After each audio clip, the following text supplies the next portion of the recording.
Hello प्यारे बच्चों, आपके अपने यूट्यूब चैनल एग्जाम तक में आपका स्वागत है। आज इंग्लिश ग्रामर का जो ट्रांसलेशन वाला पार्ट चल रहा था, ट्रांसलेशन वाला पार्ट, तो उसी की बात करेंगे। फ्यूचर परफेक्ट टेंस आपका हो गया था, आज शुरू होगा फ्यूचर परफेक्ट कंटीन्यूअस टेंस। ठीक है, तो फ्यूचर का मतलब होता है आने वाला समय। ठीक है, भविष्य कह सकते हो। परफेक्ट का जो मतलब होता है वो होता है पूर्ण, ये पूर्ण हो चुका हो। कंटिन्यूअस का मतलब होता है सतत, या कोई भी चीज जारी हो, गतिशील हो, या गतिशील हो, उसको कहते हैं कंटिन्यूअस। ठीक है, और टेंस का मतलब होता है समय या काल से, है ना। तो पहचान पढ़ने से पहले इन शब्दों का मतलब भी जानेंगे कि भविष्य काल में अर्थात आने वाले समय में कोई भी काम अपने पूर्णता को प्राप्त करने के लिए, अपने को कंप्लीट करने के लिए क्या हो, जारी हो, गतिशील हो, तो वो आपका होता है किसमें, फ्यूचर परफेक्ट कंटीन्यूअस में। ठीक है, फ्यूचर परफेक्ट कंटीन्यूअस जो होता है इसे इम्परफेक्ट भी कहते हैं। क्या कहेंगे, इम्परफेक्ट भी कहा जाता है, या हम इसे और किस नाम से जानते हैं, प्रोग्रेसिव के नाम से भी जानते हैं। ठीक है, जहां पे कंटीन्यूअस आएगा आप इम्परफेक्ट और प्रोग्रेसिव शब्द का इस्तेमाल कर सकते हैं, जान सकते हो। ठीक है, अब इसकी पहचान क्या होगी, हम कैसे पहचानेंगे, तो पहचान तो आप समझ करके भी कर सकते हो कि भविष्य काल में अर्थात आने वाले समय में कोई भी कार्य अपने को पूर्ण करने के लिए अभी भी क्या है, जारी है, तो वो आपका कहीं ना कहीं फ्यूचर परफेक्ट टेंस में होता है। फिर भी पहचान बताता हूं आपको, तो दो चीजें आपको इसमें समझनी है। पहचान में दो चीजें, एक तो वाक्य के अंत में क्या है, रहा होगा, रही होगी, रहे होंगे इत्यादि शब्द आते हैं,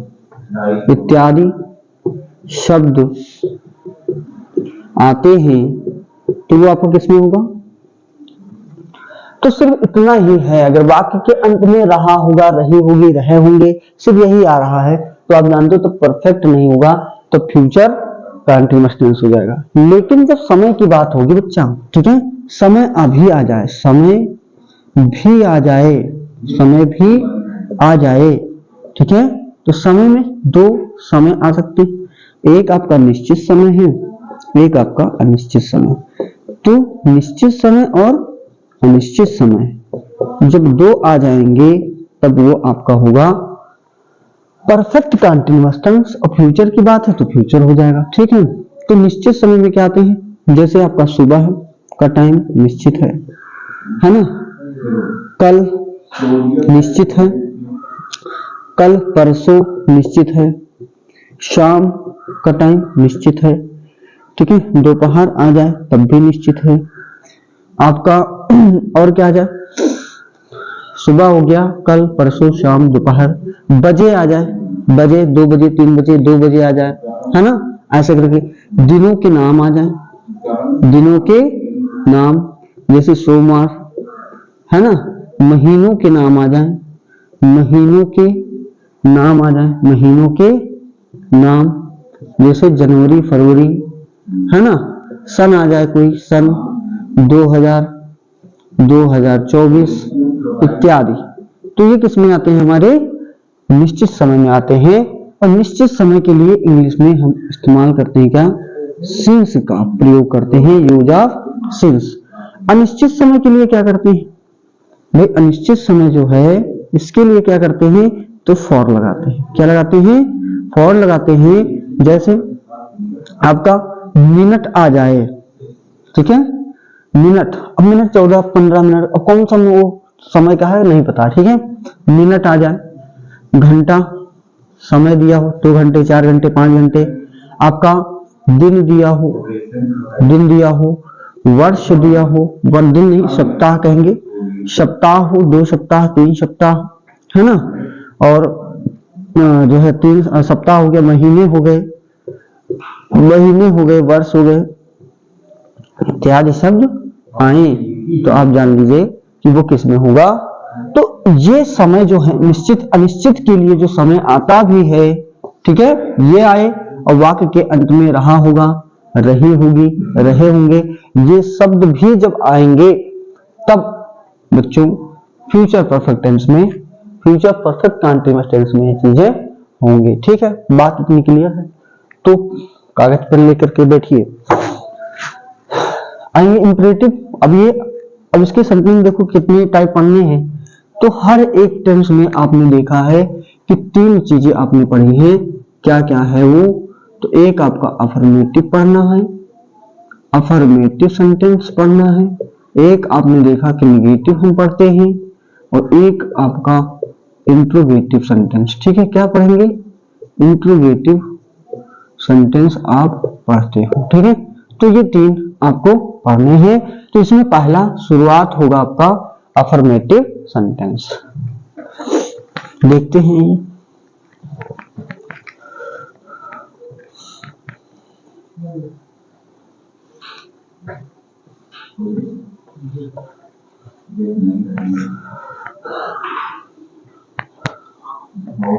देखिए अफर्मेटिव सेंटेंस को हम कैसे पढ़ेंगे। ठीक है, तो यहाँ पे क्या है? Affirmative sentence. ठीक है, अफर्मेटिव सेंटेंस। अफर्मेटिव का मतलब होता है स्वीकारात्मक, स्वीकारात्मक, और सेंटेंस मतलब होता है आपका वाक्य। ठीक है, आपको बताया गया है कि हर एक दुनिया का हर एक जो टेंस है उसका जो सेंटेंस है, हर एक का अपना अपना सेंटेंस स्ट्रक्चर होता है। तो ऐसे ही आपका अफर्मेटिव जो सेंटेंस है इसका भी क्या है? सेंटेंस स्ट्रक्चर है बच्चा। क्या है? सेंटेंस स्ट्रक्चर है। और ये बात समझना बहुत जरूरी है। सेंटेंस का मतलब है वाक्य, स्ट्रक्चर का मतलब होता है संरचना। ठीक है, देखेंगे कैसे बनेगा। पहले आपका लगेगा सब्जेक्ट। क्या लगेगा बच्चा? सब्जेक्ट लगेगा। फिर आपका will have, will have been, will have been, या आपका लगेगा shall have been, shall have been. अब जानते हो कि विल हैव या शैल हैव हमारा कब लगता है? तो जब आई मतलब मैं और वी मतलब हम। जनरली अगर आपका ये आता है अकॉर्डिंग सब्जेक्ट के स्थान पर अगर ये आता है तो हम शैल लगाते हैं, बाकी सब जगह पे क्या लगाते हैं? विल लगाते हैं। लेकिन जब जोर दिया जाएगा, ठीक है, क्या दिया जाए? जोर, कैपेसिटी, है ना, क्षमता इत्यादि का जब बोध कराए, वो जोर दिया जाए उस वाक्य में, तब हम इनके साथ विल लगाते हैं, बाकी सबके साथ क्या लगाएंगे? शैल लगाते हैं। ठीक है, दूसरा बात क्या है? वर्ब आपको पढ़ना है। वर्ब की फर्स्ट फॉर्म लगाएंगे, और वर्ब की फर्स्ट फॉर्म में क्या लगती है? आईएनजी लग जाती है। वर्ब मतलब क्या होता है आपका? क्रिया, है ना, कार्य जो होता है। वर्ब को ही क्या कहते हैं? डूइंग वर्ड भी कह देते हैं। क्या कहेंगे? डूइंग वर्ड कह देते हैं, एक्शन वर्ड कह देते हैं, एक्शन वर्ड कह देते हैं। ठीक है, इसी को हम, अब चूंकि फर्स्ट फॉर्म है तो इसे हम प्रेजेंट पार्टिसिपल भी कह देते हैं। क्या है? प्रेजेंट पार्टिसिपल भी कह देते हैं इसे ही। ठीक है, आईएनजी फॉर्म को प्रेजेंट पार्टिसिपल के नाम से भी जानते हैं। ठीक है, अब इसके बाद में क्या लगेगा भैया? ऑब्जेक्ट लगेगा। ऑब्जेक्ट आपका हो जाएगा। ऑब्जेक्ट के बाद में देखेंगे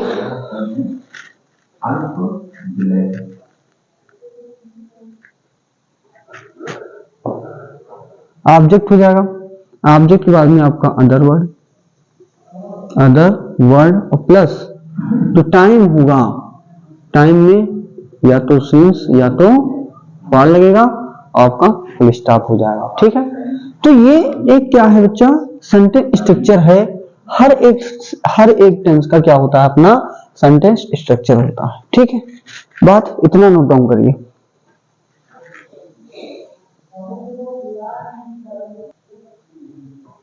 तो देखेंगे ये आपका ट्रांसलेशन है अफर्मेटिव सेंटेंस का। तो कैसे बना पाएंगे, आपका सचिन है, ठीक है, इस वाक्य को आप पढ़िए पहले, ठीक है।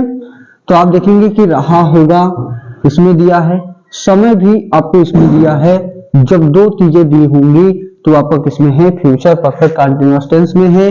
तो कैसे बनाएंगे, कर्ता कौन है भाई, कौन काम कर रहा होगा, सचिन है। तो यहाँ पे आपका सचिन, सचिन क्योंकि आई और वी नहीं है इसलिए हम लगाएंगे विल हैव बीन। करने की अंग्रेजी क्या होती है, डूइंग, तो आप आईएनजी लगेगी। डूइंग का काम कर रहा है अपना काम, तो डूइंग हिज वर्क। कब से कर रहा है, तो फॉर 2 आवर्स आपका हो जाएगा फुल स्टॉप। तो 2 घंटे अनिश्चित में आपके आते हैं इसलिए आप लगाओगे फॉर 2 आवर्स। नेक्स्ट देखेंगे भारतीय लोग, तो द इंडियन पीपल, ठीक है। फिर क्या लगेगा, will have been doing work. कब से कर रहे हैं, अपने गांव में, doing work in their village, अब देयर क्यों लगाया, क्योंकि यहाँ पे भारतीय लोग की बात है, इसके अकॉर्डिंग ही अपनी की अंग्रेजी यहाँ पे देयर लग जाएगी। तो इन देयर विलेज कब से है, 2 दिनों से है, 2 दिनों से अनिश्चित समय में आता है, तो क्या लगाओगे, फॉर 2 डेज, ठीक है। तो ये आपका 2 सेंटेंस आपके यहाँ पे क्या है, बन गए हैं। ऐसे ही आप प्रैक्टिस करिएगा, नहीं बनेगा तो आप बताएंगे, कमेंट बॉक्स में करके बताएंगे, सेंटेंस भेजेंगे, वो नेक्स्ट वीडियो में बताया जाएगा। नमस्कार।